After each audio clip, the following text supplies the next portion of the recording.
we're genetically constructed to receive language, that we're not carte blanches into which languages are born.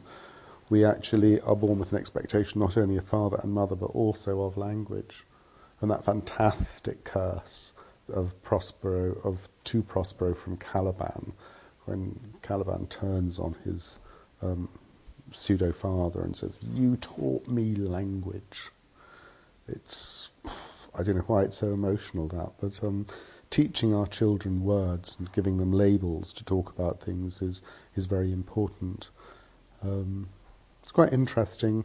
I think it's rather interesting. I read a very interesting book about torture, which says that the function of the torture is to destroy thought and to destroy the labels that we give to thought. And one of the healing things that we do to each other, particularly when we make a work of art, is that we give people or share with people a possible label for something, that we enable each other to think about something, because fear destroys thought. We go into sort of mad scenarios where we actually lose the capacity to be present and to think. I think, though, that when we're with each other, we communicate in many, many different ways than are linguistic. So, you know, a telephone conversation is not as good as sitting face to face with somebody. You can't, you know, we can fool ourselves otherwise, but in fact, we communicate much more than we think through things that are other than the word. The word is quite interesting because it tends to have a tyranny, and we tend to think that the word matters more than anything else.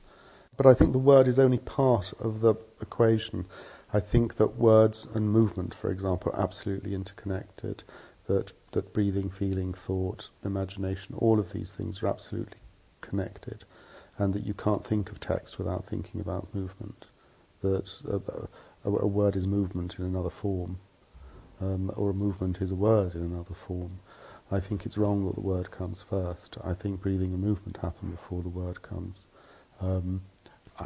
We choose to do great big texts because I just love being present with poetry, and because I love poetry, but I'm unfortunately not the sort of person that can sit down on the sofa of an afternoon and open a volume of verse and read it. I just can't do that, and I feel very, very privileged to be in a room of people just using poetry unselfconsciously. I love that. It seems banal, but actually it's a very important part of things for me. I think words are extremely important. We've just lost a president of the United States who asked us not to misunderestimate him. I think words really, really, really matter. And it's important that we use them well, because if we can't say what we mean, how can we mean what we say? It's important. But it's not the most important thing. In real life, as in the theatre, when text and action are in conflict, you always follow action, which in real life translates as it's what you do that matters, not what you say. These things are very, very connected, and I find them very, very interesting.